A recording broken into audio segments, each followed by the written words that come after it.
You're listening to Skeptoid. I'm Brian Dunning from Skeptoid.com. The Tehran 1976 UFO. Just about every well-known UFO story is billed as among the best documented and most believable. Well, they can't all be right, and certainly some documentation is better than others. Ufologists' favorite supporting documentation is declassified government communiques that mention the UFO, and one famous case has about as much as any other. It happened in 1976 in the skies over the city of Tehran, Iran, in the dark just after midnight. Not much Iranian documentation survives due to the revolution that happened soon after, but the United States Air Force and Defense Intelligence Agency gathered enough written material to make the Tehran 1976 UFO one of the creepiest and most menacing in all of ufology. The story goes that sometime before midnight on September 19th, 4 Tehran residents began telephoning the local Mehrabad airport, stating that they saw a bright light in the sky. Mehrabad's radar was under repair and was not operational, so General Yousafi phoned Shahrahi Air Force Base at Hamadan, 275 kilometers west-southwest of Tehran. They showed nothing on radar. Yousafi went outside and saw the bright light for himself. He then ordered a McDonnell Douglas F-4 Phantom fighter plane, piloted by Lieutenant Yadi Nazari, plus a backseat weapons officer, to have a look. It took off from Shahrahi an hour later at 1:30 a.m.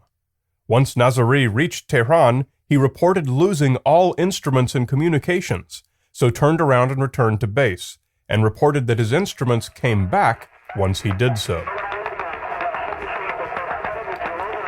A second F-4 was launched at 1:40 a.m., piloted by Lieutenant Parviz Jafari. Jafari acquired radar lock on the bright object at a range of 27 nautical miles. According to the F-4's radar, the object had a signature similar to that of a KC-135 Stratotanker. Jafari reported that its lights consisted of alternating strobes of blue, green, red, and orange, so fast that all 4 were visible at once. The F-4 pursued the object to the south of Tehran. It dropped another bright object out, which Jafari believed to be heading straight for him, so he attempted to engage it with an AIM-9 Sidewinder infrared-guided missile. But upon doing so, he lost all communications and his weapons console. He turned away and saw the second object apparently rejoin and merge with the first object. Moments later, another bright object came out and went straight down into the ground, leaving a bright trail and lighting up a large 2 to 3 kilometer wide area. Jafari prepared to land at Mehrabad rather than return to Shahrahi, and during approach experienced further intermittent communications and navigation failures. A commercial airliner in the vicinity also reported communication failures, but did not see anything. The next day, Jafari and his backseat officer were taken out in a helicopter to have a look at where they thought the light hit the ground. Nothing was found, except they did pick up the beeping from a radio transponder. They homed in on the signal to the vicinity of a house, where the occupants knew nothing except they'd heard a loud noise and a bright flash of light during the night. And that's where the story ended. Lots of strange events and no explanations. How do we know all of this? Because the Iranians told us. Following the incident, Iran invited the U.S. Air Force Section Chief, Lieutenant Colonel Olin Moy, to a debriefing. The story as just given came from Moy's official memorandum for record based on his notes. Moy's memo was never deemed important enough to classify, and in fact was published in the United States 2 months later by UFO Investigator, the newsletter of the civilian UFO enthusiast group NICAP. Iran was a relatively peaceful country in 1976 and open to Westerners. The first rumblings of revolution were still at least a year away. Among the American expats living in Iran were engineers from various contractors who supported the 225 F-4 fighter planes the United States had sold to Iran over the previous decade. And of course, just about every other guy you'd see on the street who looked American was probably working for the CIA in some capacity or another. So we had really good eyes and ears into the machinations of the Iranian government, and a tight working relationship with their military. Over the years, most of the story's basics have stayed pretty much the same, even when it was dramatized on a 1994 episode of the TV series Sightings. Sightings got a number of details wrong, including stating that Mehrabad's radar was operational, and that it indicated the object was as large as a KC-135 Stratotanker. In fact, radar signatures do not indicate an object's size at all, only the strength of the reflected signal. Sightings also described all events from the context of a presumption that the light was a hostile and intelligently guided alien spacecraft, using language like the jamming was turned off as soon as the F-4 was, quote, no longer deemed to be a threat, and referring to the light as a craft or a mother ship. Along with Colonel Moy's memo, the United States Air Force published a narrative titled Now You See It, Now You Don't, about it, which was classified, and was only released in 1981 following a Freedom of Information Act request. The case leaves us with 6 elements that are difficult to explain. First, the classified U.S. military documents. There would not be classified documents if nothing extraordinary had happened. Second, the persistent sighting of the mother ship, the main light that was constantly visible and was observed by residents, by Yousefi, and by the pilots. Third, the selective jamming of communications, electronics, and fire control systems, which remains, to this day, beyond known military capability. Fourth, the radar lock obtained by the second F-4, indicating a solid flying object. Fifth, the bright missiles, first the one that shot out toward the second F-4, and second, the one that descended to the ground with a flash. And sixth, the beeping transponder. Let's take a look at these, one at a time. First, the classified Now You See It, Now You Don't document. As mentioned, this was a narrative, told as a dramatic story, and was hardly in the nature of an official government document. Yet it's often waived by the ufologists as compelling evidence. It was actually an editorial in the typed mimeographed newsletter of the United States Air Force Security Service's quarterly MIGI newsletter. MIGI standing for Meakening, Intrusion, Jamming, and Interference. Because this service requires a security clearance, their newsletter is protected as well.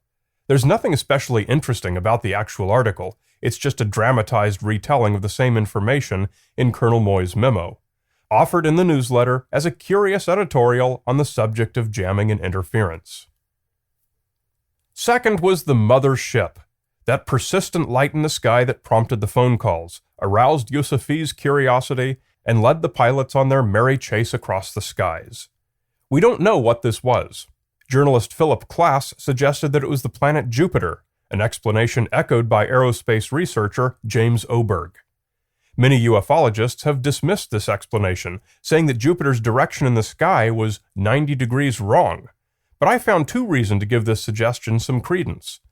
First, the direction is not wrong. The F-4s were scrambled to northern Tehran, not to the light. Once they arrived, they saw the light just where Jupiter would have been. Second, Yousefi and the telephone witnesses all described the light as similar to a star but much brighter. Considering the fact that Jupiter was in the sky, my own conclusion is that it's almost certain that Jupiter was responsible for some percentage of what was reported that night, though not necessarily everything. Third was the apparently successful jamming of communications and radar equipment that one would think should have concerned the Americans and Iranians equally. In 1978, Klass dug deeper into this. He was not able to get any information from any Iranian sources, but he did track down several American civilian contractors from Westinghouse and McDonnell Douglas who were involved in the incident. The Westinghouse tech at Shah-Rokhi confirmed that only the second F-4 was reported to have experienced any electrical problems during the flight. The first F-4 was never sent in for maintenance. The McDonnell Douglas tech at Shah-Rokhi noted that the second F-4 had a long history of intermittent electric outages that the Iranian Air Force had never been able to fix. He was personally called in to adjust that F-4's radar about a month after the event. Both techs stated that the Shah-Rokhi base was notorious for low-quality work and poor record-keeping. So we have reason to expect that Jafari's F-4 would have had electrical problems, regardless of whether he was under attack by a UFO or not. And we have conflicting stories about whether Nazari's F4 had any problems at all or not. Only Jaffery was present at the official debriefing. Nazari never made any known official report until he had moved to the United States and appeared on the Sightings TV show. Fourth is the compelling radar lock obtained by Jaffery's backseat weapons officer. Surely there had to be something up there. Maybe there was. Most of what these pilots did was to intercept enemy MiG-25 fighters on surveillance missions, whether Jupiter was in the sky or not. But there were also two other possibilities. Note that Jaffery's radar was known to be defective, or at least in need of adjustment.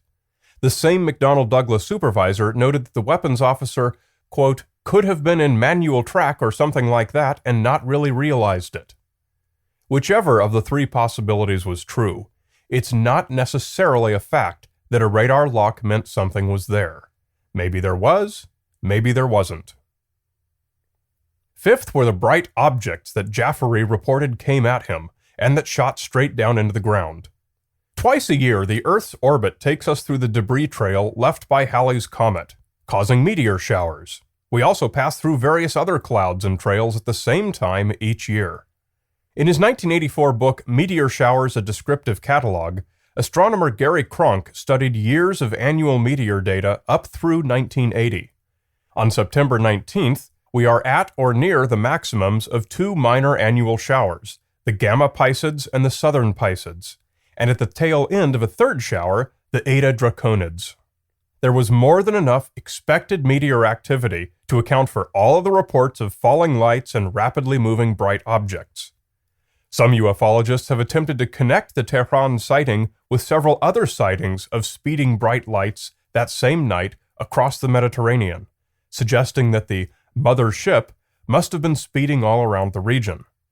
Since there were meteors falling worldwide that night, such sightings are exactly what we should expect to see, mother ships or not. Class noted several cases where experienced night pilots have taken unnecessary evasive maneuvers to avoid meteors that they mistook for aircraft. Another telling detail that Class learned from the American technicians is that the Shahrokhi pilots never flew at night, that these two night sorties chasing the UFO were the only known night flights during the whole time the technicians were stationed there. According to Colonel Moy's report, the pilots reported that landing at Mehrabad was difficult because they were having trouble adjusting their night visibility. Sixth was the beeping transponder located by Jaffery and the helicopter crew the next day, apparent physical evidence of intelligent technology. And so it probably was. Colonel Moy noted that the beeping transponder appeared to be from an American C-141. These large transport aircraft carried such transponders designed to be released in the event of a crash, but they'd been having problems with the beepers being ejected simply by turbulence over the mountains just north of Tehran. Once we look at all the story's elements without the presumption of an alien spaceship, the only thing unusual about the Tehran 1976 UFO case is that planes were chasing celestial objects and had equipment failures. There have been many cases where planes had equipment failures, and there have been many cases where planes misidentified celestial objects. Once in a while, both will happen on the same flight. A common way for ufologists to analyze stories such as this one is to use a process of elimination to show that it wasn't a star, it wasn't Jupiter, it wasn't a meteor or an aircraft, therefore we're left with the only thing it could have been, an alien spacecraft. The problem with this reasoning is that it's exactly as valid as using a process of elimination to show the only thing it could have been was the fiery chariot of Elijah. Neither, in fact, is a process of elimination the proper way to examine such stories. We want to know what it is, not what it isn't. And in this case, we don't have enough information to know what it was. So even if any of the 6 elements is not otherwise explained, all we're left with is, I don't know. Not, I do know, and it was an alien spaceship. What was the Tehran 1976 UFO? I don't know, but there's insufficient evidence to convince me to get excited about it.